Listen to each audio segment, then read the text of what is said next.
Hi dear friends, welcome to chalkboard stories. അപ്പം നമ്മുടെ ഇന്നത്തെ ടോപ്പിക് എന്ന് പറയുന്നത് 7ാം ക്ലാസ്സിലെ സയൻസിലെ ആദ്യത്തെ ചാപ്റ്ററാണ് വിളയിക്കാം നൂറുമേനി. 5ാം ക്ലാസ്സിലെ ചാപ്റ്റേഴ്സ് നമ്മൾ ഓൾറെഡി ചെയ്തിട്ടിട്ടുണ്ട്. ഇനി 2 ചാപ്റ്ററും കൂടിയാണ് ലാസ്റ്റ് ഉള്ളത്. ആ 2 ചാപ്റ്ററിലും വലിയ കാര്യമായിട്ട് നമുക്ക് പഠിക്കാനൊന്നുമില്ല. ജസ്റ്റ് ജീവജാലങ്ങളെ പറ്റിയും ചുറ്റുപാടിനെ പറ്റിയും അതേപോലെ കണ്ണ്, മൂക്ക്, നമ്മുടെ ഇന്ദ്രിയങ്ങളെ പറ്റിയൊക്കെ ജസ്റ്റ് ഒരു ഇൻട്രൊഡക്ഷൻ മാത്രമേ ഉള്ളൂ ആ ചാപ്റ്ററിൽ.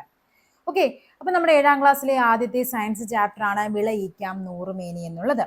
ഈ ചാപ്റ്ററിന്റെ ലാസ്റ്റ്, അതായത് നമ്മുടെ ഈ വീഡിയോയുടെ ലാസ്റ്റ് ആയിട്ട് ഈ ചാപ്റ്ററിൽ നിന്ന് സെലക്ട് ചെയ്തിരിക്കുന്ന ഒരു 15 ക്വസ്റ്റ്യൻസ് ഒരു മോക്ക് ടെസ്റ്റ് ആയിട്ട് ഞാൻ ചെയ്തിട്ടുണ്ട്. അതിന്റെ മാർക്ക് നിങ്ങൾ എന്തായാലും കമന്റ് ആയിട്ട് രേഖപ്പെടുത്തുക. കാര്യം നിങ്ങൾ ഒത്തിരി പേര് ക്ലാസ്സുകൾ കാണുന്നുണ്ട്.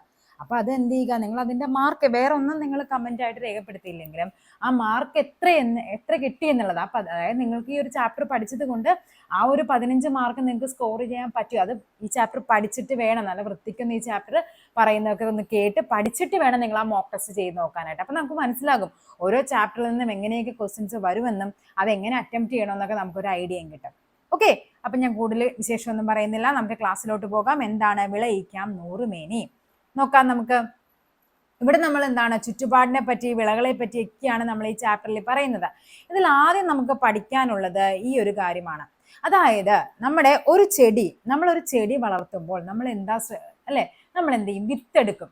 അപ്പൊ ചിലവർ എന്താ ചെയ്യുന്നത്, നമ്മൾ ആദ്യമായിട്ടുണ്ടായ ഒരു ഇതായിരിക്കും, അതിൽ ആദ്യമായിട്ടുണ്ടായ ഒരു കായ എന്ത് ചെയ്യും, ചിലപ്പോൾ അത് മൂത്ത് അവിടെ ഉണങ്ങി കിടക്കട്ടെ, നമുക്ക് അതിൽ നിന്ന് വിത്തെടുത്ത് വീണ്ടും വീണ്ടും ചെടി ഉണ്ടാക്കാം എന്നൊക്കെ വിചാരിക്കുന്നവരുണ്ടാകും.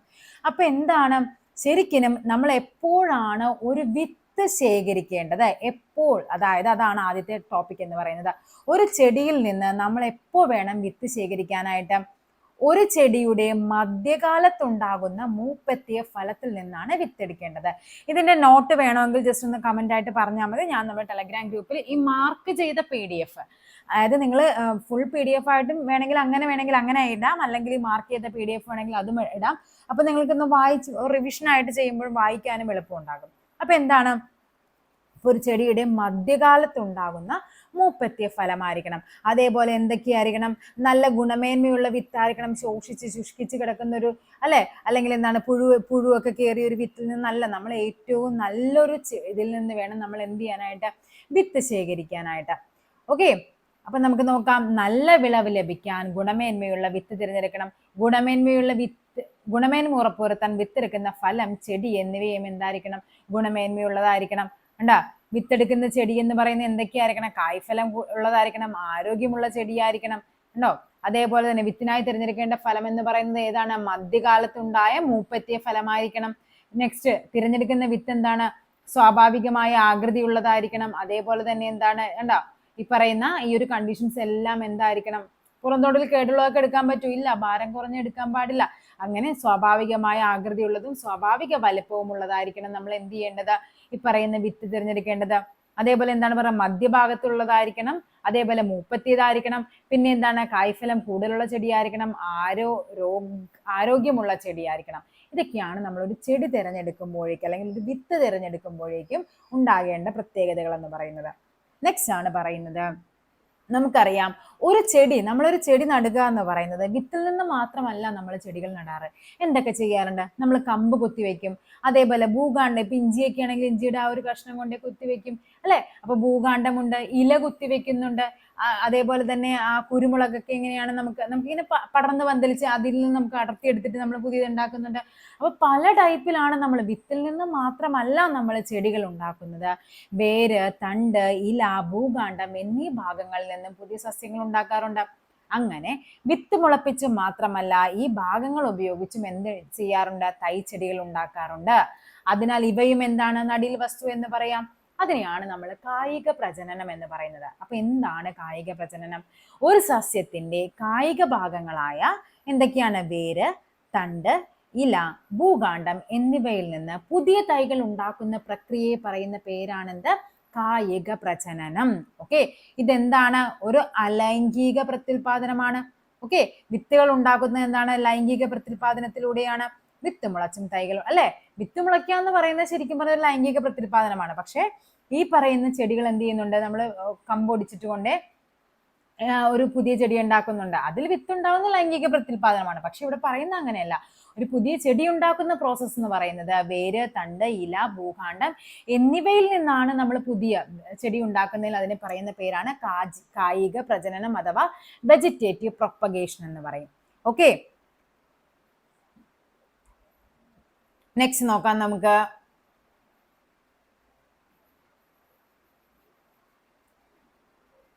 നെക്സ്റ്റ് ആണ് പതിവയ്ക്കൽ. അതായത് നമ്മൾ പറയുകയാണ്, നമ്മൾ പല ടൈപ്പിൽ ചെടികൾ നമ്മൾ നടാറുണ്ട്. ഈ പറയുന്ന പേര, സപ്പോട്ട, ചാമ്പ, ബദാം, അത്തി തുടങ്ങിയ സസ്യങ്ങൾ മാതൃസസ്യത്തിന്റെ കമ്പുകളിൽ വേര് മുളപ്പിച്ച ശേഷം ആ ഭാഗം മുറിച്ച് നട്ട് എന്ത് ചെയ്യും, പുതിയ ചെടി ഉണ്ടാക്കുന്നുണ്ട്. അപ്പൊ എന്തൊക്കെയാണ് പേര, സപ്പോട്ട, ചാമ്പ. അപ്പൊ അതെങ്ങനെയാണ് ചെയ്യുന്നതെന്നാണ് പതിവയ്ക്കൽ. പതിവയ്ക്കൽ ശരിക്കും രണ്ട് ടൈപ്പ് ഉണ്ട്. നാഗപതിവയ്ക്കലുമുണ്ട്, വായുവിൽ പതിവയ്ക്കലുമുണ്ട്. അത് നമുക്ക് പറയാം. ഇത് പതിവയ്ക്കൽ, ഇതെന്ന് പറയുന്ന വായുവിൽ പതിവയ്ക്കുന്ന രീതിയാണ് ഈ പറയുന്നത്. അതായത് നമ്മൾ എന്ത് ചെയ്യും, നമുക്ക് ഈ ഒരു ചെടിയിൽ നിന്നാണ്, നമുക്കൊരു പേരയുടെ തൈയിൽ നിന്ന് നമുക്ക് എന്ത് വേണം, ഒരു പുതിയ പേര ചെടി ഉണ്ടാക്കണം. പേരയുടെ കമ്പ് കുത്തിക്കഴിഞ്ഞാൽ അതെന്താണ്, വളർന്നു വരാനായിട്ട് ഭയങ്കര ബുദ്ധിമുട്ടാണ്. അപ്പൊ നമ്മൾ എന്ത് ചെയ്യും, ഈ പേരയുടെ ഈ ഒരു ഭാഗത്ത് ചെറിയൊരു 2 പർവ്വങ്ങൾക്കിടയിൽ, ഈ ഒരു ഗ്യാപ്പിന് എന്ത് ചെയ്യും, 2 പർവ്വങ്ങൾക്കിടയിൽ ചെറിയൊരു ഗ്യാപ്പ് ഉണ്ടാക്കിയിട്ട് അവിടെ എന്ത് ചെയ്യും, അവിടുന്ന് തൊലി ചെത്തിക്കളഞ്ഞിട്ട് അവിടെ നമ്മൾ മണ്ണും ചെളിയും ഒക്കെ കൂടിയുള്ള ആ ഒരു മിശ്രിതം എന്ത് ചെയ്യും, അവിടെ അങ്ങ് കെട്ടിവെക്കും. കെട്ടിവെച്ച് കുറച്ച് നാൾ കഴിയുമ്പോഴേക്കും നമുക്കത് കാണാൻ പറ്റും, ഈ ഒരു ചെടിയിൽ എന്തുണ്ടാകും, ആ ഒരു പ്രോസസ്സ്, ആ ഒരു പ്ലേസിൽ എന്ന് പറയുന്നത് വേരുണ്ടായിട്ട് വരും. അവിടെ നമുക്ക് എന്ത് ചെയ്യാം, ഇവിടെ നിന്ന് ഇതിനെ കട്ട് ചെയ്തെടുത്തിട്ട് നമുക്ക് ഇത് കൊണ്ട് നട്ട് കഴിഞ്ഞാൽ ഇത് പുതിയ ചെടിയായിട്ട് വരും. ഓക്കെ, അതിനെയാണ് നമ്മൾ പതിവയ്ക്കൽ എന്ന് പറയുന്നത്. അപ്പൊ എന്താണ്, മാതൃസസ്യത്തിന്റെ കമ്പുകളിൽ വേരൂർ മുളപ്പിച്ച ശേഷം ആ ഭാഗം മുറിച്ചു നട്ട് പുതിയ തൈകൾ ഉണ്ടാക്കുന്ന രീതിയെ പറയുന്ന പേരാണ് എന്താ, പതിവയ്ക്കൽ. ഇങ്ങനെ ചെയ്യുന്നത് വായുവിൽ പതിവയ്ക്കലാണ്. ഓക്കെ, ഇനിയാണ് നാഗപതിവയ്ക്കൽ എന്ന് പറയുക. അപ്പൊ ഇത് വായുവിലല്ലേ, നമ്മൾ എന്താണ് എയറിൽ ഡയറക്റ്റ് ചെയ്യുവാണ്. നാഗപതിവയ്ക്കൽ അഥവാ സെർപെന്റൈൻ ലെയറിംഗ് എന്ന് പറഞ്ഞാൽ എന്താണ്, കുരുമുളക് പോലുള്ള ചെടികൾ നീളമുള്ള ശാഖകൾ മണ്ണിനടിയിൽ വളച്ചു വെച്ച് എന്ത് ചെയ്യും, പല ഭാഗങ്ങളിൽ എന്ത് ചെയ്യും, ഇടവിട്ട് മണ്ണിട്ട് മൂടി പതിവയ്ക്കും. അപ്പൊ എന്ത് സംഭവിക്കും, അതായത് ഇപ്പൊ ഇങ്ങനെ ഇപ്പൊ ബൊഗൈൻ വില്ല, മുല്ല, കണ്ട, ഇത് എക്സാമ്പിൾസ് പഠിച്ചു വെക്കണേ. അതായത് കൂടുതൽ നിങ്ങൾ ഇങ്ങനെ ഓർത്താൽ മതി. ഇത്തിരി എന്താണ് നീളമുള്ള ശാഖകളായിരിക്കണം. പിന്നെ എന്താണ്, കൂടുതലും ഈ ഒരു പ്രോസസ്സ് ചെയ്യുന്നത് ഇങ്ങനെ വളഞ്ഞ് നമുക്കിങ്ങനെ പടർന്നു വരുന്ന ചെടികളില്ലേ, വേണ്ട മുല്ലയ്ക്ക് ഇങ്ങനെ പടർന്നു വരും. അപ്പൊ എന്ത് ചെയ്യും, മുല്ല ഇങ്ങനെ പടർന്ന് വരുവാണ്, നമ്മൾ എന്ത് ചെയ്യും, അതിന്റെ ഒരു ചെറിയൊരു പോർഷൻ എടുത്തിട്ട് ഇങ്ങനെ മണ്ണിലേക്ക് പൂഴ്ത്തി വെച്ചിട്ട് ഇവിടെ കുറച്ച് മണ്ണിട്ട് വെക്കും. കുറെ കഴിയുമ്പോൾ ഇവിടെ മണ്ണിട്ട് വെക്കും. ഇവിടെ ഇങ്ങനെ മുറിച്ചു കഴിഞ്ഞാൽ നമുക്കിവിടെ രണ്ട് വേരുള്ള ചെടിയായിട്ട് കിട്ടും. അതിനെയാണ് നാഗപതിവയ്ക്കൽ അല്ലെ. നാഗം എന്ന് പറഞ്ഞാൽ എന്താണ്, പാമ്പ് പോലെ എന്ത് ചെയ്യും, വളച്ച് ഇത് മണ്ണിലേക്ക് പൂഴ്ത്തി വെക്കും. അപ്പൊ അതിനുള്ള ഉദാഹരണങ്ങളാണ് ബൊഗൺവില്ല, മുല്ല, പിച്ചി, കുരുമുളക്, മുന്തിരി, ജമന്തി, വെറ്റില. ബാക്കിയെല്ലാം നമുക്ക് കണക്ട് ചെയ്യാൻ പറ്റും. ഈ ജമന്തി ആയിരിക്കും നമുക്കൊരു ഡൗട്ട് വരുന്നത് അല്ലെ. ജമന്തി ശരിക്കും എൻ്റെ ഒരു ജമന്തി, ഞങ്ങളുടെ ജമന്തി എന്ന് പറയുന്നത് ഇങ്ങനെ നേരെ നിൽക്കുന്ന ഒരു പൂവിനെയാണ്. ഇനി വേറെ വല്ല ജമന്തി ഉണ്ടാന്നറിയില്ല. അപ്പൊ എന്ത് സംഭവിക്കും, ബാക്കിയെല്ലാം എന്താണ്, വളർന്ന് അല്ലെ, വള്ളിച്ചെടികൾ പോലുള്ളതാണ്. അപ്പൊ നമുക്ക് ഈസി ആയിട്ട് നമുക്കത് കണ്ടുപിടിക്കാൻ പറ്റും. വായുവിൽ പതിവയ്ക്കലാണ് എന്തൊക്കെ, പേര, കശുമാവ്, സപ്പോട്ട, റോസ്, ചാമ്പ, അത്തി, ബദാം, ഇവയൊക്കെ എന്താണ്, വായുവിൽ പതിവയ്ക്കലാണ്. അപ്പൊ പതിവയ്ക്കൽ 2 ടൈപ്പാണ് നമ്മൾ പറയുന്നത്. ഒന്ന് വായുവിൽ പതിവയ്ക്കൽ, മറ്റേത് നാഗപതിവയ്ക്കൽ. രണ്ടിന്റെയും എക്സാമ്പിൾസ് നോക്കി വെക്കാം. എന്താണ് പതിവയ്ക്കൽ എന്ന് പറഞ്ഞാൽ, മാതൃസസ്യത്തിന്റെ കമ്പുകളിൽ വേര് മുളപ്പിച്ച ശേഷം ആ ഭാഗം മുറിച്ചു നട്ട് പുതിയതായി ഉണ്ടാക്കുന്ന രീതിയെ പറയുന്ന പേരാണ് പതിവയ്ക്കൽ. ഇനി നോക്കാം, പതിവെച്ചുണ്ടാകുന്ന സസ്യങ്ങളുടെ ചില സവിശേഷതകളാണ് പറയുന്നത്. ഇത് ഇമ്പോർട്ടന്റ് ആണ്. മാതൃസസ്യത്തിന്റെ ഗുണങ്ങൾ ഉണ്ടാകും. ഓക്കെ, നമുക്കറിയാം ചെടിയുടെ വലിപ്പവും ആയുർദൈർഘ്യവും കുറവായിരിക്കും. കണ്ട, ഇമ്പോർട്ടന്റ് ആണ്. നമ്മൾ വിചാരിക്കും അതിനെന്താ നല്ല, പക്ഷെ അതെന്താണ്, ചെടിയുടെ വലിപ്പവും ആയുർദൈർഘ്യവും കുറവായിരിക്കും. വേഗത്തിൽ പൂക്കുകയും കായ്ക്കുകയും ചെയ്യും. തായ് വേര് പടലം ഉണ്ടായിരിക്കില്ല. ഇമ്പോർട്ടന്റ് ആണ്. കൂടുതൽ പരിചരണം ആവശ്യമാണ്. ഓക്കെ, അതായത് ഡയറക്റ്റ് പുതിയ ഒരു വിത്തിൽ നിന്ന് പൊട്ടി മുളച്ച് പുതിയൊരു ചെടി ഉണ്ടായതൊന്നും അല്ല അത്. അപ്പൊ നമ്മൾ നന്നായിട്ട് അതിനെ പരിചരിച്ചാൽ മാത്രമേ അത് വളർന്ന് സെറ്റ് ആകുള്ളൂ. അതേപോലെ അതിനെന്താണ്, വലിപ്പം കുറവായിരിക്കും, ആയുർദൈർഘ്യവും കുറവായിരിക്കും. ഓക്കെ, ഇനി അടുത്തതാണ് ആക്സിൻ പറയുകയാണ് എന്താണെന്ന്. തണ്ട് ഉപയോഗിച്ചുള്ള കായിക പ്രജന രീതിയുടെ വിജയ സാധ്യത പരമാവധി കൂട്ടാൻ ആക്സിൻ അല്ലെങ്കിൽ ഓക്സിൻ എന്ന് പറയും പോലുള്ള സസ്യ ഹോർമോണുകൾ അടങ്ങിയ ലായനികൾ വേര് മുളയ്ക്കേണ്ട കാണ്ഡഭാഗം മുക്കിവെച്ച് വേഗത്തിൽ വേര് പിടിപ്പിച്ചെടുക്കുന്ന രീതിയാണ് നിലവിലുണ്ട്. അപ്പൊ എന്താണ്, വേര് പെട്ടെന്ന് മുളക്കാനായിട്ട് സഹായിക്കുന്നതാണ് എന്ത്, ആക്സിൻ എന്ന് പറയുന്നത്. അതായത് അതേപോലെ എന്ത് ചെയ്യും, ഈ ആക്സിൻ കലക്കിയ വെള്ളത്തിലേക്ക് എന്ത് ചെയ്യും, ഇത് ഇറക്കി വെച്ച് കഴിഞ്ഞാൽ പെട്ടെന്ന് വേര് മുളച്ച് വരും. നെക്സ്റ്റ് ആണ് കമ്പൊട്ടിക്കൽ അഥവാ ഗ്രാഫ്റ്റിംഗ് എന്ന് പറയുന്നത്. ഓക്കെ, എന്താണ് ഗ്രാഫ്റ്റിംഗ്? ഇവിടെ നമുക്ക് പഠിക്കേണ്ടത്, അതായത് നമ്മൾ പറയുവാണ് 2 മാവിൻ തൈകളുണ്ട്. ഒരു നാടൻ മാവുമുണ്ട്, ഒരു നീലം മാവുമുണ്ട്. ഈ രണ്ട് മാവുകളെയും തമ്മിൽ എന്താണ് അതിന്റെ സവിശേഷതകളാണ് തന്നിരിക്കുന്നത്. ഇതിൽ ചെറിയ മാങ്ങയാണ് ഉണ്ടായത്. പുളിയുള്ളതോ മധുരമുള്ളതോ ആയിക്കോട്ടെ, നമ്മുടെ മണ്ണിൽ നന്നായി വളരും, പ്രത്യേക പരിചരണം ആവശ്യമില്ല. ഈ പരിചരണം ആവശ്യമില്ലാത്ത മണ്ണ് അതിനൊക്കെ എന്ത് ചെയ്യും എന്ന് പറഞ്ഞാൽ, ഇതാണ് നീലം മാങ്ങ. എന്താണ് പ്രത്യേകത? വലിയ മാങ്ങയാണ്, മധുരമുള്ള മാങ്ങയാണ്, നമ്മുടെ മണ്ണിൽ നന്നായി വളരില്ല, നല്ല പരിചരണം വേണം. അപ്പൊ ഈ രണ്ട് പ്രോസസ്സ് എന്ന് പറയുന്നത് എന്താണ്? ഏറ്റവും മണ്ണുമായിട്ട് കൂടിച്ചേർന്ന് നിൽക്കുന്നത് അല്ലെ. അപ്പൊ ഇവരെന്ത് ചെയ്യും എന്ന് പറഞ്ഞാൽ, ഈ നാടൻ മാവ് എടുത്തിട്ട്, അതായത് ഈ വേരോടുകൂടിയ നാടൻ മാവിൽ കൊണ്ടുവന്നിട്ട് ഈ നീലം മാവിനെ അവിടെ എന്ത് ചെയ്യും? കമ്പൊട്ടിച്ച് വെക്കും, ഗ്രാഫ്റ്റിംഗ് ചെയ്ത് വെക്കും. ഓക്കെ, ആ ഒരു പ്രോസസ്സിനെയാണ് നമ്മൾ ഗ്രാഫ്റ്റിംഗ് അഥവാ കമ്പൊട്ടിക്കൽ എന്ന് പറയുന്നത്. നോക്കാം നമുക്ക്. കണ്ടോ, ഇതാണ് സംഭവം. അതായത് എന്താണ്? നല്ല കായ്ഫലമുള്ള നീലം മാവിൽ നിന്ന് റൂട്ട് സ്റ്റോക്കിന്റെ അതേ വണ്ണമുള്ള ഒരു കമ്പ് മുറിച്ചെടുക്കുക. അതായത് നമ്മളിപ്പോ ഇതാണ് നമ്മുടെ നാടൻ മാവ്. ഇതിന്റെ കമ്പിന് ഇത്രയും വീതി ഉണ്ടെങ്കിൽ അതേപോലെ തന്നെ ഒരു വീതിയുള്ള ഒരു കമ്പ് എന്ത് ചെയ്യുക? ഈ നീലം മാവിൽ നിന്ന് നമ്മൾ എന്ത് ചെയ്യുക? മുറിച്ചെടുത്തിട്ട് ഇവിടെ കൊണ്ടുവന്ന് നോക്കിക്കേ. അവരെന്താ ചെയ്യണേന്നുള്ളത്, നടുവിൽ കത്തി ഉപയോഗിച്ച് 4 സെന്റിമീറ്റർ നീളത്തിൽ താഴേക്ക് മുറിക്കണം. ഇവിടെ എന്ത് ചെയ്യും? ഇങ്ങനെ നമ്മൾ ആപ്പ് വെക്കൂലേ, സെയിം പ്രോസസ്സ് തന്നെയാണ്. നെക്സ്റ്റ് ആണ് സയണിന്റെ അടിഭാഗം 2 വശവും ചിത്രത്തിൽ കാണുന്ന പോലെ ചരിച്ചു എത്തണം. അപ്പൊ നമ്മളിവിടെ പഠിക്കേണ്ട ഒരു പോയിന്റ് ആണ്, ഈ പറയുന്ന വേരോട് കൂടിയ ആ ഒരു നാടൻ മാവിനെ പറയുന്ന പേരാണ് സ്റ്റോക്ക് അഥവാ റൂട്ട് സ്റ്റോക്ക്. എന്താണ്? റൂട്ട് സ്റ്റോക്ക് എന്ന് പറയും. സ്റ്റോക്കും സയൺ എന്നാണ് സാധാരണ പറയുക. ഇപ്പൊ അതിനെന്താണ്? അല്ലെങ്കിൽ എന്താണ്? റൂട്ട് സ്റ്റോക്ക് എന്ന് പറയും. റൂട്ടോട് കൂടിയതാണ്. ഓക്കെ, ഇനി സയൺ എന്ന് പറയുമ്പോ എന്താണ്? സയൺ എന്ന് പറയുമ്പോൾ നമ്മൾ എന്താണോ ഒട്ടിക്കാനായിട്ട് എടുക്കുന്നത് അതിനെയാണ് നമ്മൾ സയൺ എന്ന് പറയുന്നത്. എന്നിട്ട് എന്ത് ചെയ്യും? ഈ റൂട്ട് സ്റ്റോക്കിൽ ഉണ്ടാക്കിയ വിടവിലേക്ക് ഈ സയൺ തിരികെ വെച്ചിട്ട് എന്ത് ചെയ്യും? നല്ലൊരു പോളിത്തീൻ ടേപ്പ് കൊണ്ട് കെട്ടിവെക്കും. കുറെ നാൾ കഴിയുമ്പോഴേക്കും ഇതുമായിട്ട് അങ്ങ് സെറ്റ് ആയിക്കോളും. അപ്പൊ ഇതിനെയാണ് നമ്മൾ കമ്പൊട്ടിക്കൽ അഥവാ ഗ്രാഫ്റ്റിംഗ് എന്ന് പറയുന്നത്. നോക്കാം. ഗുണമേന്മയുള്ള ഒരു സസ്യത്തിന്റെ കമ്പ് അതേ വർഗത്തിൽപ്പെട്ട വേരോട് കൂടിയ സസ്യത്തിൽ മറ്റൊരു സസ്യത്തിൽ ഒട്ടിച്ചേർത്ത് മികച്ച ഇനം തൈ ഉൽപ്പാദിപ്പിക്കുന്ന രീതിയാണ് കമ്പൊട്ടിക്കൽ അഥവാ ഗ്രാഫ്റ്റിംഗ്. ഒട്ടിക്കാനായി തിരഞ്ഞെടുക്കുന്ന വേരോട് കൂടിയ ചെടിയെ റൂട്ട് സ്റ്റോക്ക് എന്നും ഒട്ടിക്കുന്ന കമ്പിനെ എന്താണ്? സയൺ എന്നും പറയുന്നു. ചിലപ്പോൾ ഈ റൂട്ട് തരത്തില്ല, സ്റ്റോക്കും സയണെന്നും മാത്രം തരും. അപ്പൊ നമ്മൾ അറിഞ്ഞിരിക്കണം, സ്റ്റോക്ക് എന്ന് പറഞ്ഞാൽ എന്താണ്? ആ ഒട്ടിക്കാനായിട്ട് വേരോട് കൂടിയത്, അതിനെയാണ് നമ്മൾ സ്റ്റോക്ക് എന്ന് പറയുന്നത്. മറ്റേത് എന്താണ്? സയൺ ആണ്. എന്താ ഈ കമ്പോട്ടിക്കൽ വഴി എന്തായിരിക്കും? ഈ മാവിന്റെ എന്ത് കുറഞ്ഞ കാലം കൊണ്ട് പൂക്കുകയും കായ്ക്കുകയും ഒക്കെ ചെയ്യും. അതൊക്കെയാണ് അതിന്റെ ഗുണങ്ങൾ എന്ന് പറയുന്നത്. ഓക്കെ, നെക്സ്റ്റ് ആണ് മുകുളമൊട്ടിക്കൽ. എന്താണ്?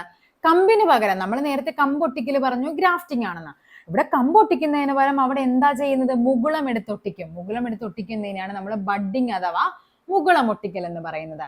അതായത് ഗുണമേന്മയുള്ള ഒരു സസ്യത്തിന്റെ മുകുളം അതേ വർഗത്തിൽപ്പെട്ട വേരോട് കൂടിയ മറ്റൊരു സസ്യത്തിൽ ഒട്ടിച്ചേർന്ന് നടിയിൽ വസ്തു ഉണ്ടാക്കുന്ന രീതിയാണ് നമ്മൾ പറയുന്നത് മുകുളമൊട്ടിക്കൽ എന്ന് പറയുന്നത്. ഓക്കെ, ഇതിനെയും നമുക്ക് എന്താണ് ഈ പറയുന്ന സ്റ്റോക്കും സയണുമായിട്ട് പറയാൻ പറ്റും. എന്താണ്? നല്ല ഇനം പ്ലാവിന്റെ ശിഖരത്തിൽ നിന്ന് മുകുളം തൊലിയോടുകൂടി ചെത്തിയെടുക്കുക. അപ്പൊ അതാണ് എന്ത്? സയൺ. നമ്മൾ എന്താണ് വേരോട് കൂടിയതിനെ നമ്മൾ റൂട്ട് സ്റ്റോക്ക് എന്നും മറ്റേതിനെ നമ്മൾ എന്തെന്നും പറയും? സയൺ എന്നും പറയും. അത്രയുമാണ് നമ്മളിവിടെ വ്യക്തമായിട്ട് പഠിച്ചു വെക്കേണ്ട ഒരു പോയിന്റ് എന്ന് പറയുന്നത്. ഓക്കെ, ഇനി എന്താണ്? ചട്ടിയിലോ ഗ്രോ ബാഗിലോ വളർത്തിയ നാടൻ ഇനത്തിൽപ്പെട്ട പ്ലാവിൻ തൈ അതായത് റൂട്ട് സ്റ്റോക്ക് എന്ത് ചെയ്യും? മുകുളം ഒട്ടിക്കാനുള്ള സ്ഥലത്തെ പുറന്തൊരു ചെത്തി മാറ്റിയിട്ട് എന്ത് ചെയ്യും? ഈ മുകുളമുള്ള ഇതെടുത്തുകൊണ്ടുവന്ന് ഇവിടെ കൊണ്ടുവന്ന് ഒട്ടിച്ച് പോളിത്തീൻ ബാഗ് കൊണ്ട് നമ്മൾ ഗ്രാഫ്റ്റിംഗ് ചെയ്ത പോലെ തന്നെ പോളിത്തീൻ ബാഗ് കൊണ്ട് നന്നായിട്ട് കെട്ടിവെച്ചിട്ട് അവിടെ അതിനെ സെറ്റാക്കി എടുക്കും. ഇതിനെയാണ് നമ്മൾ ഗ്രാഫ്റ്റിംഗ് എന്ന് പറയുന്നത്. ഓക്കെ, നെക്സ്റ്റ് ടോപ്പിക് ആണ് ഹൈബ്രിഡൈസേഷൻ അഥവാ വർഗസങ്കരണം. എന്താണ് വർഗസങ്കരണം എന്ന് പറഞ്ഞാൽ? ഓക്കെ, അപ്പൊ നമുക്ക് അതിന് മുമ്പ് പറയേണ്ട സ്വപരാഗണമുണ്ട്, പരപരാഗണവുമുണ്ട്. സ്വപരാഗണം എന്ന് പറഞ്ഞാൽ എന്താണ്? ഒരേ ചെടിയിൽ തന്നെയുള്ള 2 പൂക്കൾ തമ്മിൽ പരാഗരേണുക്കൾ അങ്ങോട്ടും ഇങ്ങോട്ടും കൈമാറും. പരപരാഗണം എന്ന് പറഞ്ഞാൽ എന്താണ്? വ്യത്യസ്ത ചെടികളായിരിക്കും, ഒന്ന് ഇവിടെയും ഒന്ന് ഇവിടെയുമാണ്. ഇവ തമ്മിൽ എന്ത് ചെയ്യും? പരാഗരേണുക്കൾ കൈമാറുന്നതിനാണ് പരപരാഗണം എന്ന് പറയുന്നത്. ചിലപ്പോൾ ഇവിടെയുമുള്ള ചെടികൾക്ക് എന്ത് ചെയ്യും? ചിലപ്പോൾ എന്താണ്? ഒരു ചിത്രശലഭം വന്ന് ഇവിടെ വന്നിരുന്ന അതിന്റെ കാലിൽ പറ്റിയ പൂമ്പൊടിയായിരിക്കും മറ്റേ ചെടിയിൽ കൊണ്ടുവന്ന് വെക്കുന്നത്. ഇവിടെ എന്ന് പറയുന്നത് അങ്ങനെയല്ല. ചിലപ്പോൾ ഇത് ഡയറക്റ്റ് കാറ്റ് വഴിയൊക്കെ എന്ത് ചെയ്യും? ഇതിലേക്ക് ഡയറക്റ്റ് വന്ന് വീഴാനും ഒക്കെ സാധ്യതയുണ്ട്. അപ്പൊ നമുക്ക് നോക്കാം. കൃത്രിമ പരാഗണത്തെ പറ്റിയാണ് നമുക്കിവിടെ പഠിക്കാനുള്ളത്. എന്താണ് ഇത്? അതിന്റെ പ്രോസസ്സാണ് പറയുന്നത്. ജസ്റ്റ് ഒന്ന് വായിച്ചു നോക്കാം നമുക്ക്. സ്വപരാഗണം തടയുന്നതിന് കൃത്രിമ പരാഗണം നടത്തേണ്ട പൂവിലെ കേസരങ്ങൾ എന്ത് ചെയ്യും? കേസരങ്ങളാണ് മുറിച്ചു മാറ്റുന്നത്. എന്നിട്ട് എന്ത് ചെയ്യും? ഈ പൂവിൽ മറ്റു പൂക്കളിൽ നിന്നുള്ള പരാഗരേണുക്കൾ എത്താതിരിക്കാൻ പൂവ് പൊതിഞ്ഞു കിട്ടും. എന്നിട്ട് ഇതേ ഇനത്തിൽപ്പെട്ട വ്യത്യസ്ത ഗുണമുള്ള, അപ്പൊ ചിലപ്പോൾ നമുക്ക് ചെയ്യുന്നത് ഇങ്ങനെയായിരിക്കും. ഇതിൽ ഏറ്റവും എക്സാമ്പിൾ എന്ന് പറയുന്നത് നമ്മൾ 4 മണിച്ചെടി ഈ 4 മണി ചെടി എന്ന് പറഞ്ഞാൽ അത് നമുക്കറിയാം ഇഷ്ടം പോലെ വെറൈറ്റീസ് ഉണ്ട്. 10, 60, 70 കളേഴ്സും വെറൈറ്റീസും ഉള്ള പല ചെടികളും നമ്മുടെ ഓരോ വീടുകളിലും ഒക്കെ ഉണ്ട്. അതിന്റെ പ്രത്യേകത എന്ന് പറഞ്ഞാൽ ഇപ്പൊ നമുക്ക് ഇവിടെ ഉണ്ടാവുന്ന ഒരു ചുമല പൂവുള്ള ഒരു ചെടിയുണ്ട്. ഇതെന്താണ്? ഇത് റെഡ് ആണ്. നമുക്ക് വേറൊരു യെല്ലോ പൂവുള്ള ഒരു ചെടിയുണ്ട്. അപ്പൊ നമ്മൾ എന്ത് ചെയ്യും?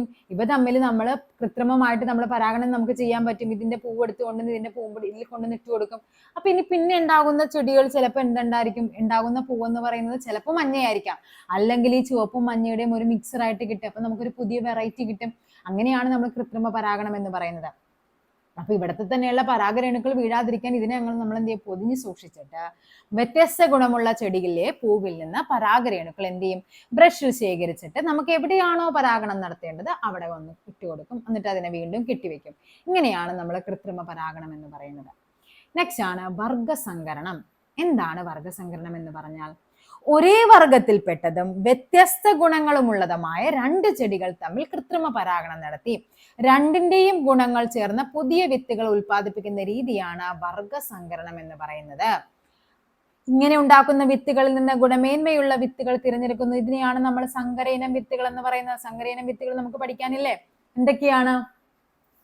നിങ്ങൾ സങ്കരയിനം വിത്തുകൾ ഒത്തിരി പഠിക്കാറുണ്ട്. വേറെ ഒന്നും പഠിച്ചില്ലെങ്കിൽ ഈ ഒരു ബോക്സ് വൃത്തിക്ക് പഠിച്ചിട്ട് പോകുക. എന്താണ്? മുളക്, ഉജ്ജ്വല, ജ്വാലാമുഖി. മുളക് കഴിക്കുമ്പോൾ എന്താ? നന്നായിട്ട് നമുക്ക് തീ പോലെ നമുക്ക് നാക്കൊക്കെ എരിയും അല്ലേ? അപ്പൊ അതങ്ങനെ കണക്ട് ചെയ്താൽ മതി. ജ്വാലാമുഖി, ഉജ്ജ്വല. പയർ എന്താണ്? ജ്യോതിക, ഭാഗ്യലക്ഷ്മി. നെല്ല് പവിത്ര, അന്നപൂർണ്ണ. അത് മിക്കവർക്കും കണക്ട് ചെയ്യാനായിട്ട് പറ്റും, അറിയാവുന്നതായിരിക്കും.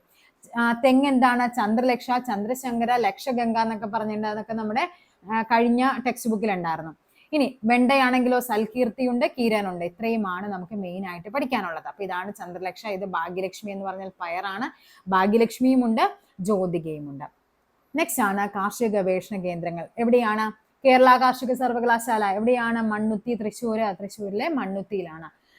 ഏറ്റവും പ്രധാനപ്പെട്ട കാർഷിക ഗവേഷണ കേന്ദ്രമാണ് കേരള കാർഷിക സർവകലാശാല. അവിടെ എന്തൊക്കെയാണ് ചെയ്യുന്നത്? വിവിധ ഇനം വിളകൾ, മൃഗങ്ങൾ, പക്ഷികൾ മുതലായവയെ കുറിച്ചുള്ള ഗവേഷണങ്ങളും വിജ്ഞാന വ്യാപന പരിപാടികളുമാണ് മുഖ്യ പ്രവർത്തനങ്ങൾ. കേരള കാർഷിക സർവകലാശാലയുടെ പ്രാദേശിക ഗവേഷണ കേന്ദ്രങ്ങൾ സംസ്ഥാനത്തിന്റെ വിവിധ ഭാഗങ്ങളിലുണ്ട്. എൻ്റെ വീടിന്റെ തൊട്ടടുത്തുണ്ട് റൈസ് റിസർച്ച് ഉണ്ട്. നമ്മൾ പഠിച്ചിട്ടുണ്ട് അതായത് റൈസ് റിസർച്ച് സെന്റേഴ്സ് എന്ന് പറയും. നമ്മൾ മങ്കൊമ്പ്, വൈറ്റ്ല, പട്ടാമ്പി എന്നൊക്കെ പറഞ്ഞ് പഠിച്ചിട്ടില്ല. അതിൽ ഈ വൈറ്റ്ല റൈസ് റിസർച്ച് നമ്മുടെ വീടിന്റെ തൊട്ടടുത്ത് തന്നെയാണ്. അവിടുത്തെ പ്രോസസ്സും ഒക്കെ നല്ല രസമാണ് കാണാനും ഒക്കെ. ഓക്കെ, ഇനി എന്താണ് പറയുന്നത്? കേന്ദ്ര കിഴങ്ങുവിള ഗവേഷണ കേന്ദ്രം എന്താണ്? CTCRI. എവിടെയാണത്? ശ്രീകാര്യം, തിരുവനന്തപുരം. ഓക്കെ അല്ലേ?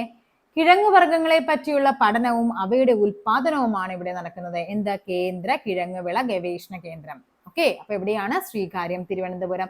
റിപ്പീറ്റഡ് PYQ ആണ്. കേരള കാർഷിക സർവകലാശാല മണ്ണുത്തി, തൃശ്ശൂര്. കേരള കിഴങ്ങു ഗവേഷണ കേന്ദ്രം Sreekaryam, Thiruvananthapuram. Rubber research institute എവിടെയാണ്? കോട്ടയം. അവിടെ എന്താണ് നടക്കുന്നത്? അത്യുൽപാദന ശേഷിയുള്ള വിവിധ ഭൂവിഭാഗങ്ങൾക്ക് അനുയോജ്യമായ റബ്ബർ ഇനങ്ങൾ വികസിപ്പിക്കുന്നു. തോട്ടവിള, കിഴങ്ങുവിള തിരുവനന്തപുരം ആണെങ്കിൽ തോട്ടവിള എവിടെയാണ്? കാസർഗോഡാണ്. അങ്ങേയറ്റവും ഇങ്ങേറ്റവും ആണെന്ന് ഓർത്താൽ മതി. കിഴങ്ങ് ശ്രീകാര്യം, തിരുവനന്തപുരം. തോട്ടവിള എവിടെയാണ്? കാസർഗോഡ്. ഇത് നമുക്ക് എപ്പോഴും തിരിഞ്ഞു പോകും. തോട്ടവിളയാണോ കിഴങ്ങ് വിളയാണോ എന്നുള്ളത് നമ്മൾ ഇങ്ങനെ കണക്ട് ചെയ്യും. നമുക്കറിയാം കേരളം എന്ന് പറയുന്നത് നമുക്ക് ആദ്യം ഏറ്റവും മുകളിൽ വരുന്ന എന്താണ്?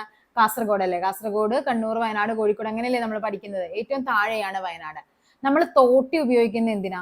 തോട്ടി ഉപയോഗിക്കുന്ന ഏറ്റവും മുകളിൽ കിടക്കുന്ന സാധനത്തിനെ പിടിക്കാനല്ലേ തോട്ടി ഉപയോഗിക്കുന്നത്. അപ്പൊ തോട്ടവിള എവിടെയാണ്? കേന്ദ്ര തോട്ടവിള ഗവേഷണ കേന്ദ്രം കാസർഗോഡാണ്. എനിക്ക് എപ്പോഴും തിരിഞ്ഞു പോകുമായിരുന്നു ഈ കിഴങ്ങ് വിളയും തോട്ടവിളയും. ക്വസ്റ്റ്യൻ പേപ്പറിൽ കാണുമ്പോഴേക്കും നമുക്ക് പെട്ടെന്നൊരു ഡൗട്ട് വരും. അപ്പൊ കിഴങ്ങ് വിള എവിടെയാണ്? കിഴങ്ങുകൾ എവിടെയാണ് കാണുന്നത്? മണ്ണിന്റെ അടിയിലല്ലേ നമ്മൾ മെയിനായിട്ട് നമ്മൾ കിഴങ്ങുകൾ പറയുന്നത്. അപ്പൊ കിഴങ്ങ് വിള തിരുവനന്തപുരത്തും തോട്ടവിള എവിടെയാണ്? കാസർഗോഡുമാണ്. ഓക്കെ, നെക്സ്റ്റ് നോക്കാം. അപ്പൊ നമ്മൾ കുറെ വിത്തൊക്കെ നല്ല അടിപൊളിയാക്കി എടുത്തു. നല്ല വിത്ത് എടുത്തു. പക്ഷെ എന്താണ് സംഭവിക്കുന്നത്? എന്നിട്ടും എന്താണ്? സൽകീർത്തി നല്ല ഇനം വിത്തിനമാണ് വെണ്ടയുടെ. പക്ഷെ ഒരേ സ്ഥലത്ത് തന്നെ രണ്ടുപേരും ഒരേ പ്രോസസ് തന്നെ ഒരേ സാധനം, അതായത് സൽകീർത്തി എന്ന ഇനം തന്നെ രണ്ടുപേരും നട്ടിട്ട് ഒരാൾക്ക് നല്ല വിളവ് കിട്ടി, മറ്റേ ആൾക്ക് വിളവ് കിട്ടിയില്ല. എന്തൊക്കെയായിരിക്കും സ്വാഭാവികമായിട്ട് അവിടെ സംഭവിക്കുന്നത്? അവിടെ വളക്കൂറുള്ളൊരു മണ്ണുണ്ടാവില്ല, കീടങ്ങളെ നിയന്ത്രിക്കുന്നുണ്ടാവുന്നില്ല, നല്ല ജലസേചനം കൊടുക്കുന്നുണ്ടാവുന്നില്ല. ഇതൊക്കെയും എന്താണ്? അപ്പൊ വിത്ത് മാത്രം നല്ലതായിട്ട് കാര്യമില്ല, ബാക്കി കാര്യങ്ങളും കൂടി നമ്മൾ ചെയ്തുകൊണ്ടിരിക്കണം. ഓക്കെ, അപ്പൊ നമുക്ക് നോക്കാം. വളക്കൂറുള്ള മണ്ണ് എന്തൊക്കെയാണ്? നമുക്കറിയാം എന്തൊക്കെയുണ്ട്, ചാണകമുണ്ട്, യൂറിയ, കമ്പോസ്റ്റ് വളം, NPK എന്ന് പറഞ്ഞാൽ എന്താണ്, നൈട്രജൻ, ഫോസ്ഫറസ്, പൊട്ടാസ്യം, എല്ലുപൊടി, അതേപോലെ കോഴി കാഷ്ടം, ഇതെല്ലാം എന്താണ്, ജൈവവളങ്ങളാണ്. യൂറിയ എന്നൊക്കെ പറയുന്നത് എന്താണത്, രാസവളമാണ് കേട്ടോ. നെക്സ്റ്റ് ആണ് ഹരിത വിപ്ലവം. നമുക്കറിയാം ഹരിത വിപ്ലവത്തിന്റെ പിതാവ് എന്നറിയപ്പെടുന്ന ആരാണ്, നോർമൻ ബോർലോഗ്. ഇന്ത്യൻ ഹരിത വിപ്ലവത്തിന്റെ പിതാവാണ് ആര്, ഡോക്ടർ എം എസ് സ്വാമിനാഥൻ. കഴിഞ്ഞൊരു പരീക്ഷയ്ക്ക് ചോദിച്ചതാണ്, സ്റ്റേറ്റ്മെന്റ് ആയിട്ട് തന്നു. ഡോക്ടർ എം എസ് സ്വാമിനാഥനെ പറ്റി താഴെ തന്നിരിക്കുന്ന പ്രസ്താവനകൾ ശരിയായതേത് എന്ന് പറഞ്ഞ ആദ്യത്തെ സ്റ്റേറ്റ്മെന്റ് തന്നിരിക്കുന്നത് ഹരിത വിപ്ലവത്തിന്റെ പിതാവ് എന്നുള്ളതായിരുന്നു. അത് ശരിയല്ല. അത് അദ്ദേഹം എന്താണ്, ഇന്ത്യൻ ഹരിത വിപ്ലവത്തിന്റെ പിതാവ് എന്ന് ചോദിച്ചാൽ മാത്രമാണ് നമുക്ക് എന്ത് പറയാൻ പറ്റുക, ഡോക്ടർ എം എസ് സ്വാമിനാഥൻ പറയാൻ പറ്റുക. ഓക്കെ, എന്താ, അത്യുൽപാദന ശേഷിയുള്ള വിത്തുകൾ വികസിപ്പിക്കുകയും കർഷകർക്കിടയിൽ പ്രചരിപ്പിക്കുകയും അതുവഴി ഭക്ഷ്യോൽപാദനത്തിൽ കുതിച്ചുചാട്ടം സാധ്യമാക്കുകയും ചെയ്തു. അദ്ദേഹത്തിന് എന്താണ്, world food prize, Padma Bhushan, Magsaysay award എന്നീ പുരസ്കാരങ്ങളൊക്കെ ലഭിച്ചിട്ടുണ്ട്. 2023 അദ്ദേഹം മരിച്ചു. സ്വാഭാവികമായിട്ടും അദ്ദേഹത്തിനെ പറ്റിയുള്ള ക്വസ്റ്റ്യൻസ് ഈ അടുത്ത് വന്ന എല്ലാ എക്സാമുകൾക്കും ചോദിച്ചിട്ടുണ്ട്. ഓക്കെ, നെക്സ്റ്റ് ആണ് ജൈവവളവും രാസവളവും തമ്മിലുള്ള വ്യത്യാസം. ഇമ്പോർട്ടന്റ് ആണ്, ഒന്ന് വായിച്ച് വൃത്തിക്കൊന്ന് മനസ്സിലാക്കി വെക്കുക. ജൈവ വസ്തുക്കളിൽ നിന്ന് ലഭിക്കുന്നു, എളുപ്പമാണ്, കൂടുതൽ അളവിൽ വേണ്ടിവരും, മണ്ണിന് ദോഷകരമല്ല, ഒരു നിശ്ചിത ഘടകം മാത്രമായി നൽകാൻ കഴിയില്ല. ജൈവവളത്തിന്റെ ഒരു പോരായ്മയാണ്, ഒരു നിശ്ചിത ഘടകം മാത്രമായിട്ട് നൽകാൻ കഴിയില്ല. രാസവളങ്ങളാണെങ്കിൽ രാസവസ്തുക്കൾ ഉപയോഗിച്ച് വ്യാവസായികമായി നിർമ്മിക്കുന്നു, കുറഞ്ഞ അളവിൽ മതി, അല്ലെ. അപ്പൊ ഇതും എന്താണ്, ഒരു പോരായ്മയല്ലേ, കൂടുതൽ അളവിൽ വേണമെന്നുള്ളത്. അമിതമായ ഉപയോഗം മണ്ണിന്റെ ഘടനയെ നശിപ്പിക്കുന്നു, ആവശ്യമുള്ള ഘടകം മാത്രമായി നൽകാം. ഇതൊക്കെയാണ് ജൈവവളവും രാസവളവും തമ്മിലുള്ള വ്യത്യാസം എന്ന് പറയുന്നത്. ഓക്കെ, നെക്സ്റ്റ് ആണ് ജീവാണുവളം അഥവാ മൈക്രോബിയൽ ഫെർട്ടിലൈസർ എന്ന് പറയുന്നത്. സൂക്ഷ്മജീവികളെ പ്രയോജനപ്പെടുത്തിയിട്ടുള്ള വളപ്രയോഗ രീതിയാണ് എന്ത്, ജീവാണു വളപ്രയോഗം. എന്തൊക്കെയാണ്, സ്യൂഡോമോണസും അതേപോലെ അസോസ്പൈറലം എന്നിവ ജീവാണു വളങ്ങൾക്ക് ഉദാഹരണമാണ്. ഈ രണ്ട് പേരും ഒന്ന് പഠിച്ചു വെക്കുക, സ്യൂഡോമോണസും അസോസ്പൈറലും. Okay, Azospirillum. ഇനിയാണ് കീടനിയന്ത്രണത്തെ പറ്റി പറയുന്നത്. അതിൽ ആദ്യം പറയാനുള്ളതാണ് ജൈവ നിയന്ത്രണം. അതായത് വട്ടച്ചാഴി അഥവാ ലേഡി ബഗ് എന്ന ഷഡ്പദം ചെടികളിൽ വളരുന്ന പല കീടങ്ങളെയും തിന്നു നശിപ്പിക്കുന്നു. ഇത്തരത്തിലുള്ള മറ്റൊരു മിത്രകീടമാണ് എന്ത്, ട്രൈക്കോഗ്രാമ. അതേപോലെ തന്നെ എന്താണ്, ഇതുപോലെ തവള, അരണ, ഓന്ത് തുടങ്ങിയ ജീവികൾ വിളകളെ ബാധിക്കുന്ന കീടങ്ങളെ തിന്നു നശിപ്പിക്കുന്നു. അതായത് ഈ പറയുന്ന വട്ടച്ചാഴി, അതേപോലെ ട്രൈക്കോഗ്രാമ, ഓന്ത്, വണ്ട് തുടങ്ങിയ ജീവികളൊക്കെ എന്ത് ചെയ്യും, നമ്മുടെ ചെടികളിൽ വന്നിരിക്കുന്ന ഈ കീടങ്ങൾ ഉണ്ടാവില്ല, അവയൊക്കെ എന്ത് ചെയ്യും, തിന്നു നശിപ്പിക്കും. അപ്പൊ ഈ വട്ടച്ചാഴി എന്ന് പറയുന്നത് എന്താണ്, നമ്മുടെ ഒരു മിത്രകീടമാണ്. ട്രൈക്കോഗ്രാമ എന്താണ്, ഒരു മിത്രകീടമാണ്. അപ്പൊ അതൊക്കെ ജൈവ നിയന്ത്രണം, അതായത് നമ്മുടെ ഈ ജീവനുള്ള വസ്തുക്കളൊക്കെ ഉപയോഗിച്ച് തന്നെ, അതായത് ഈ കീടങ്ങളൊക്കെ തന്നെ ഉപയോഗിച്ചുകൊണ്ട് തന്നെ കീടനാശിനികളെ നശിപ്പിക്കുന്ന രീതിയാണ്. ഓക്കെ, അപ്പൊ വട്ടച്ചാഴി, ട്രൈക്കോഗ്രാമ, അരണ, വണ്ട്, ഓന്ത് തുടങ്ങിയവയ്ക്ക് എന്താണ്, നമുക്ക് മിത്രകീടമായിട്ട് പറയാം. നെക്സ്റ്റ് ആണ് യാന്ത്രിക നിയന്ത്രണം. അതായത് നമ്മൾ എന്ത് ചെയ്യും, ഒരു ചെടികളെ, അതായത് ഒരു ചെടി വളർന്നു വരുമ്പോഴേക്കും അവിടെ എന്ത് ചെയ്യും, കുറെ കീടങ്ങൾ ഉണ്ടെങ്കിൽ ആ കീടങ്ങളെ ആകർഷിക്കാനായിട്ട് നമ്മൾ എന്തെങ്കിലും ചെയ്തു വെക്കും. അതായത് ഇവരിവിടെ പറഞ്ഞിരിക്കുന്നത് ഒരു സ്റ്റീൽ പ്ലേറ്റിൽ നമുക്ക് വീടുകളിൽ കൃഷിയൊക്കെ ഉള്ളവർക്ക് ട്രൈ ചെയ്യാവുന്നതാണ്. എന്താണ്, ഒരു പിടി തുളസിയില ചതച്ച് ഒരു സ്റ്റീൽ പ്ലേറ്റിൽ വെക്കുക. അല്പനേരം കഴിഞ്ഞ് ഈ പ്ലേറ്റ് നിരീക്ഷിക്കുമ്പോൾ തുളസിയിലയുടെ മണം മൂലം സ്വർണ്ണ നിറമുള്ള ഈച്ചകൾ പ്ലേറ്റിൽ വരുന്നത് കാണാം. ഇവ നശിപ്പിക്കുന്ന വഴി വീട്ടിലെ പച്ചക്കറികൾക്ക് സംരക്ഷണം നൽകുകയും ചെയ്യാം. ഇങ്ങനെയുള്ള കെണികൾ ഉപയോഗിച്ചുകൊണ്ട് എന്ത് ചെയ്യും, ഇത് കൈകൊണ്ട് മാറ്റിയോ അല്ലെങ്കിൽ പെറുക്കി മാറ്റിയോ അല്ലെങ്കിൽ കീടങ്ങളെ നമുക്ക് കൊന്നുകളയാനായിട്ട് പറ്റും. ഈ ഒരു രീതിയാണ് എന്ത്, യാന്ത്രിക നിയന്ത്രണം എന്ന് പറയുന്നത്. ഓക്കെ, ഇതിനായി ഉപയോഗിക്കുന്ന ഒരിനം കെണിയാണ് എന്താ, ഫെറമോൺ കെണി. അപ്പൊ ഫെറമോൺ കെണി എന്തിന് ഉദാഹരണമാണ്, യാന്ത്രിക നിയന്ത്രണത്തിന് ഉദാഹരണമാണ് ഫെറമോൺ കെണി എന്ന് പറയുന്നത്. അതായത് ഫെറമോൺ, അതിന്റെ ആ ഒരു സ്മെല്ല് കൊണ്ട് എന്ത് ചെയ്യും, സ്വാഭാവികമായിട്ടും ഈ കീടങ്ങളൊക്കെ എന്ത് ചെയ്യും, ഇതിലേക്ക് അട്രാക്ട് ചെയ്ത് അതിലേക്ക് വരും. നെക്സ്റ്റ് കീടനാശിനികളുണ്ട്, നമുക്കറിയാം. രാസകീടനാശിനിയുമുണ്ട്, ജൈവ കീടനാശിനിയുമുണ്ട്. നമുക്കറിയാം രാസവസ്തുക്കൾ ഉപയോഗിച്ചിട്ടുള്ളതാണെങ്കിൽ അത് രാസകീടനാശിനിയും, ജൈവ വസ്തുക്കളായ എന്താണ്, വേപ്പെണ്ണ, എമൽഷൻ, വെളുത്തുള്ളി, കാന്താരി മിശ്രിതം തുടങ്ങിയവയ്ക്ക് എന്താണ്, നമ്മുടെ ജൈവ കീടനാശിനികളാണ്. ഓക്കെ, ഇനിയാണ് നിർമ്മിത ബുദ്ധി എന്ന്, അതായത് AI ഉപയോഗിച്ച്, ഇപ്പൊ എല്ലായിടത്തും AI ആണ് അല്ലെ. AI ഉപയോഗിച്ച് എന്ത് ചെയ്യാൻ പറ്റും, നമുക്ക് കീടങ്ങളെ കണ്ടുപിടിക്കുകയും അതിനെ ലേസർ വിദ്യ ഉപയോഗിച്ച് നശിപ്പിക്കുകയും ചെയ്യാം. ഈ ഒരു ഇതെന്ന് പറഞ്ഞാൽ എന്താണ്, പരിസ്ഥിതിക്കൊട്ടും ഹാനികരമല്ലാത്തൊരു രീതിയാണ്. ഓക്കെ, നെക്സ്റ്റ് ആണ് പഠിക്കാനുള്ളത്, ഇമ്പോർട്ടന്റ് ആയ ടോപ്പിക്കാണ് സെറികൾച്ചർ. സെറികൾച്ചർ എന്ന് പറഞ്ഞാൽ എന്താണ്, പട്ടുനൂൽ പുഴു കൃഷിയാണ് എന്ത് പറയുന്നത്? സെറികൾച്ചർ. ഫ്ലോറികൾച്ചർ, ഫ്ലവർ, പുഷ്പ കൃഷിയാണ്. തേനീച്ച വളർത്തൽ എന്താണ്? എപ്പികൾച്ചർ. മുയൽ വളർത്തൽ, ക്യൂണികൾച്ചർ. കഴിഞ്ഞ ഒരു UPNCയുടെ എക്സാമിന് ചോദിച്ചതാണ് ക്യൂണികൾച്ചർ, മുയൽ വളർത്തൽ, അങ്ങനെ ചോദിച്ചതായിരുന്നു. കൂൺ കൃഷി, മഷ്റൂം കൾച്ചർ അല്ലെ. പൗൾട്രി ഫാമിംഗ് എന്താണ്? കോഴി കൃഷിയാണ്. ലൈവ് സ്റ്റോക്ക് ഫാമിംഗ് എന്താണ്? കന്നുകാലി വളർത്തലാണ്. പിസി കൾച്ചർ എന്താണ്? മത്സ്യകൃഷിയാണ്.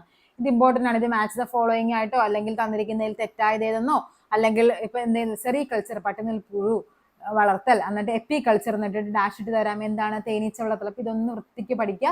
ക്യൂണികൾച്ചർ കൂൺ വളർത്തലല്ല, അതെന്താണ്? മുയൽ വളർത്തലാണ്. അപ്പൊ കൂൺ വളർത്തൽ എന്താണ്? മഷ്റൂം കൾച്ചർ ആണ്. ഓക്കെ, ഇത്രയുമാണ് നമുക്ക് ഈ ചാപ്റ്ററിൽ പഠിക്കാനുള്ള ടോപ്പിക്കുകൾ എന്ന് പറയുന്നത്. അത്യാവശ്യം നല്ലൊരു ചാപ്റ്റർ ആണ്. ഇനി അടുത്തത് ആസിഡ്സ് ആൻഡ് ആൽക്കലി ആണ്. നമുക്ക് അടുത്ത് ജസ്റ്റ് ഒരു ക്വസ്റ്റ്യൻ നോക്കാം. എപ്പികൾച്ചർ എന്താണ്? തേനീച്ച വളർത്തൽ. ക്യൂണികൾച്ചർ എന്താണ്? മുയൽ വളർത്തൽ. സെറികൾച്ചർ പട്ടുനൂൽ പുഴു. പിസികൾച്ചർ എന്താണ്? മത്സ്യകൃഷിയാണ്. ഓക്കെ, ഇങ്ങനെയും പരീക്ഷയ്ക്ക് നമുക്ക് ക്വസ്റ്റ്യൻ മാച്ച് ദ ഫോളോയിങ് ആയിട്ട് ചോദിക്കാറുണ്ട്. നെക്സ്റ്റ് ടോപ്പിക്ക് ആസിഡുകളും ആൽക്കലിയുമാണ്. ഇനി നമുക്ക് എന്ത് ചെയ്യാം? ഈ ചാപ്റ്ററിൽ നിന്നൊരു 15ഓളം ക്വസ്റ്റ്യൻസ് നിങ്ങൾ എന്തായാലും നിങ്ങൾ ആ മോക്ക് ടെസ്റ്റ് അറ്റൻഡ് ചെയ്തിട്ടുണ്ടെങ്കിൽ അതിന്റെ മാർക്ക് ഒന്ന് കമന്റ് ചെയ്യണേ. ഓക്കെ, നമുക്കിനി ക്വസ്റ്റ്യനിലേക്ക് പോകാം. നോക്കിക്കേ, ഫസ്റ്റ് ക്വസ്റ്റ്യൻ എന്താണ് പറഞ്ഞിരിക്കുന്നത്? മാതൃസസ്യത്തിന്റെ കമ്പുകളിൽ വേര് മുളപ്പിച്ച ശേഷം ആ ഭാഗം മുറിച്ചു നട്ട് പുതിയ തൈകൾ ഉണ്ടാക്കുന്ന രീതിയെ പറയുന്ന പേരാണെന്ത്? എന്താണത്? പതിവയ്ക്കൽ, മുകുളമൊട്ടിക്കൽ, കമ്പൊട്ടിക്കൽ, ഇവയൊന്നുമല്ല. എന്താണ്? അതിന്റെ പേരാണ് പതിവയ്ക്കൽ. ഓക്കെ, മുകുളമൊട്ടിക്കൽ എന്താണെന്നറിയാം, കമ്പൊട്ടിക്കൽ മനസ്സിലായല്ലോ. അപ്പൊ എന്താണ്? പതിവയ്ക്കൽ. അതായത് മാതൃസസ്യത്തിന്റെ കമ്പുകളിൽ വേര് മുളപ്പിച്ച ശേഷം ആ ഭാഗം പുതിയ നടുന്നതിനെയാണ്. നെക്സ്റ്റ് നോക്കാം. കേന്ദ്ര കിഴങ്ങ് വിള. കിഴങ്ങ് എവിടെയാണ് ഉണ്ടാകുന്നത്? നമ്മൾ പറഞ്ഞു ഭൂമിയുടെ അടിയിലാണ്. അപ്പൊ അത് ഏറ്റവും അറ്റത്തുള്ളതാണ് നമ്മുടെ തിരുവനന്തപുരമാണ്. റബ്ബർ റിസർച്ച് ഇൻസ്റ്റിറ്റ്യൂട്ട് എവിടെയാണ്? കോട്ടയം, കാസർഗോഡ്, കണ്ണൂർ, കൊല്ലം. എവിടെയാണ് റബ്ബർ? കോട്ടയമാണ്. നാടൻ മാവിന്റെ തൈയിൽ മൽഗോവ മാവിന്റെ കൊമ്പുകൾ ഒട്ടിക്കുമ്പോൾ നാടൻ മാവിന്റെ തൈ ഡാഷും മൽഗോവയുടെ കൊമ്പ് ഡാഷുമാണ്. എന്താണ് നമ്മൾ പറഞ്ഞത്? Stock, science stock, draft, science stock. എന്താണ്? നാടൻ മാവിന്റെ തയ്യെ നമ്മൾ പറയുന്നത്, നാടൻ മാവിന്റെ തൈ എന്ന് പറഞ്ഞാൽ നമ്മൾ പറഞ്ഞു വേരോട് കൂടി എടുക്കുന്നതാണ്. അതിന് എന്താണ് പറയുന്നത്? റൂട്ട് സ്റ്റോക്ക് എന്നും മറ്റേതിന് എന്ത് പറയും? സയൺ എന്നും പറയുന്നു. അപ്പോൾ ആൻസർ ഏതാണ്? എ, സ്റ്റോക്കും സയണുമാണ്. നിങ്ങൾ ഇതിന്റെ ആൻസർ എത്ര മാർക്ക് കിട്ടി, അതിപ്പോ 5 ആയാലും 10 ആയാലും 15ൽ 15 കിട്ടിയാലും നിങ്ങൾ അതൊന്ന് കമന്റ് ആയിട്ട് രേഖപ്പെടുത്തണേ. പതിവെച്ചുണ്ടാക്കുന്ന സസ്യങ്ങളുടെ സവിശേഷതകളിൽ ഉൾപ്പെടാത്തത് ഇമ്പോർട്ടന്റ് ആണ്, നോക്കുക. ഉൾപ്പെടാത്തതാണ് ചോദിച്ചിരിക്കുന്നത്. വേഗത്തിൽ പൂക്കുകയും കായ്ക്കുകയും ചെയ്യും, ശരിയാണ്. കൂടുതൽ പരിചരണം ആവശ്യമാണ്, ശരിയാണ്. തായ് വേര് പടലം ഉണ്ടായിരിക്കില്ല. ചെടിയുടെ വലിപ്പവും ആയുർദൈർഘ്യവും കൂടുതലായിരിക്കും. നമ്മൾ നോർമലി ഇത് പഠിക്കാത്ത ഒരാളാണെങ്കിൽ നേരെ ഓപ്ഷൻ സി ആയിരിക്കും മാർക്ക് ചെയ്യുക. കാര്യം നമ്മൾ അതിൽ പറയുന്നുണ്ട് അതിൽ തായ് വേര് പടലം ഉണ്ടായിരിക്കില്ല എന്നും അതേപോലെ തന്നെ ചെടിയുടെ വലിപ്പം ആയുർദൈർഘ്യവും എന്താണ്? കുറവായിരിക്കുമെന്നും വ്യക്തമായിട്ട് പറയുന്നുണ്ട്. നമ്മൾ വിചാരിക്കും പതിവയ്ക്കലല്ലേ, പുതിയൊരു ചെടി നമ്മളായിട്ട് ഉണ്ടാക്കുമ്പോൾ അതിന് ആയുർദൈർഘ്യം കൂടുതലായിരിക്കും. ഇത് പഠിക്കാത്ത ഒരാളുടെ കാര്യമാണ് ഞാൻ പറയുന്നത്. പഠിച്ചപ്പോൾ നമുക്ക് മനസ്സിലാകും അതെന്താണെന്ന്. അപ്പൊ ആൻസർ ഏതാണ്? ഓപ്ഷൻ ഡി ആണ് ആൻസർ ആയിട്ട് വരേണ്ടത്. ഒരേ വർഗത്തിൽപ്പെട്ടതും വ്യത്യസ്ത ഗുണങ്ങളുള്ളതുമായ 2 ചെടികൾ തമ്മിൽ കൃത്രിമ പരാഗണം നടത്തി രണ്ടിന്റെയും ഗുണങ്ങൾ ചേർന്ന് പുതിയ വിത്തുകൾ ഉൽപ്പാദിപ്പിക്കുന്ന രീതിയെ പറയുന്ന പേരാണെന്ത്? വർഗസങ്കരണം, ബഡ്ഡിങ്, ലെയറിങ്, ഗ്രാഫ്റ്റിങ്. എന്താണ്? ഓപ്ഷൻ എ വർഗസങ്കരണമാണ്. സസ്യത്തിൽ നിന്ന് വിത്ത് ശേഖരിക്കുമ്പോൾ ശ്രദ്ധിക്കേണ്ട കാര്യങ്ങൾ: നല്ല ഉൽപാദന ശേഷിയുള്ളതായിരിക്കണം, ശരിയാണ്. മധ്യകാല ഫലങ്ങളിൽ നിന്ന് എടുക്കണം, ശരിയാണ്. ആരോഗ്യവും രോഗകീട വിമുക്തവുമായിരിക്കണം, ശരിയാണ്. സോ ആൻസർ വരേണ്ടത് ഏതാണ്? ഓപ്ഷൻ ഡി ഇവയെല്ലാം. ജൈവ കീടനാശിനിക്ക് ഉദാഹരണം എന്തൊക്കെയാണ്? വേപ്പെണ്ണ എമൽഷൻ ജൈവ കീടനാശിനിയാണ്. വെളുത്തുള്ളി കാന്താരി മിശ്രിതം ജൈവ കീടനാശിനിയാണ്. പുകയില കഷായം ജൈവ കീടനാശിനിയാണ്. സോ ഓപ്ഷൻ ഡി ഇവയെല്ലാമാണ് ആൻസർ ആയിട്ട് വരേണ്ടത്.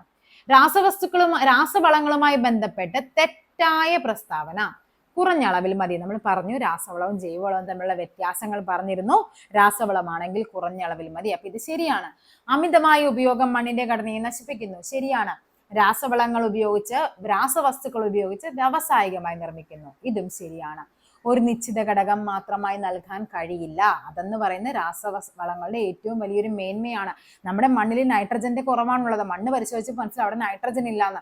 സോ ഒരു നൈട്രജൻ അടങ്ങിയ രാസവളം ഉപയോഗിച്ച് എന്താ നമുക്ക് ആ നൈട്രജൻ മാത്രം ആ മണ്ണിൽ കൊടുക്കാനായിട്ട് പറ്റും.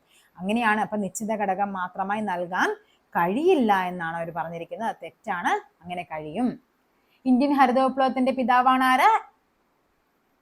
MS സ്വാമിനാഥൻ. ധവള വിപ്ലവത്തിന്റെ പിതാവാണ് നമ്മുടെ വർഗീസ് കുര്യൻ. തെറ്റായ ജോഡി ഏത്? തെറ്റായതാണ് വേണ്ടത്. മുളക് ഉജ്ജ്വല ജ്വാലാമുഖി, ശരിയാണ്. നെല്ല് പവിത്ര അന്നപൂർണ, ശരിയാണ്. പയർ ജ്യോതിക ഭാഗ്യലക്ഷ്മി, ശരിയാണ്. അതായത് ഇവിടെ എന്താണ്? തെറ്റൊന്നും ഇല്ലല്ലേ, അപ്പൊ തെറ്റില്ല. ജൈവ നിയന്ത്രണം ട്രൈക്കോഗ്രാമ, യാന്ത്രിക നിയന്ത്രണം എന്താണ്? നമ്മൾ നേരത്തെ പറഞ്ഞു ജൈവ നിയന്ത്രണത്തിന് ഉപയോഗിക്കുന്നതാണ് ട്രൈക്കോഗ്രാമ. അതേപോലെ തന്നെ വട്ടച്ചാഴി, ഊന്ത്, തവള, അരണ ഇവയെല്ലാം ജൈവ നിയന്ത്രണത്തിന് ഉപയോഗിക്കുന്നതാണ്. അപ്പൊ എന്താണ് യാന്ത്രിക നിയന്ത്രണം? ഏതാണ്? ഫെറമോൺ കെണിയാണ്. ഓപ്ഷൻ ബി ആണ് നമുക്ക് ആൻസർ ആയിട്ട് വരേണ്ടത്. കേന്ദ്ര തോട്ടവിള തോട്ടി എവിടെ നിന്നാണ്? ഏറ്റവും മുകളിൽ നിന്നാണ്. അപ്പൊ അതെവിടെയാണ്? കാസർഗോഡാണ്. വായുവിൽ പതിവയ്ക്കൽ അത്തിയാണെങ്കിൽ നാഗപതിവയ്ക്കൽ, ഇത് വായുവിൽ പതിവയ്ക്കലാണ്, ഇത് വായുവിൽ പതിവയ്ക്കലാണ്, ബദാം വായുവിൽ പതിവയ്ക്കലാണ്. നാഗപതിവയ്ക്കൽ നമ്മൾ പറഞ്ഞു ജമന്തി ഒഴികെ ബാക്കി എല്ലാം എന്താണ്? ഇങ്ങനെ വള്ളി വള്ളിയായിട്ട് കിടക്കുന്ന ചെടികളാണ്. അപ്പൊ വെറ്റിലയാണ് ഇവിടെ ആൻസർ ആയിട്ട് വരേണ്ടത്. മികച്ച വിളവ് ലഭിക്കാൻ എന്തെല്ലാം കാര്യങ്ങളാണ് പരിഗണിക്കേണ്ടത്? നല്ല വിത്തായിരിക്കണം, നല്ല കീടനിയന്ത്രണം വേണം, വളക്കൂറുള്ള മണ്ണാവണം. സോ ആൻസർ വരേണ്ടത് ഓപ്ഷൻ ഡി ഇവയെല്ലാമാണ്. 15 ക്വസ്റ്റ്യൻ ഇട്ടിട്ടുണ്ട് ഈ ചാപ്റ്ററുമായി ബന്ധപ്പെട്ട. ഈ 15 മാർക്കും നിങ്ങൾക്ക് മേടിക്കാനായിട്ട് പറ്റും. എത്രയും ആയിക്കോട്ടെ, നിങ്ങളുടെ അഭിപ്രായം എന്തായാലും, മാർക്കും അതേപോലെ നിങ്ങളുടെ അഭിപ്രായം എന്താണെങ്കിലും അതും കൂടി ഒന്ന് കമന്റ് ആയിട്ട് രേഖപ്പെടുത്തുക. ഓക്കെ, നിങ്ങൾ കമന്റും ലൈക്കും ഒക്കെ ഇട്ടാലേ എനിക്ക് മാക്സിമം നമ്മൾ കൂടുതൽ പേരിലേക്ക് എനിക്ക് വീഡിയോ എത്തിക്കാനായിട്ട് പറ്റുള്ളൂ. ഓക്കെ, അപ്പോൾ വീഡിയോ ഇഷ്ടപ്പെടാൻ ചാനൽ കൂടി ഒന്ന് സബ്സ്ക്രൈബ് ചെയ്ത് സപ്പോർട്ട് ചെയ്യുക. Thank you. അടുത്ത ക്ലാസ്സിൽ വീണ്ടും കാണാം.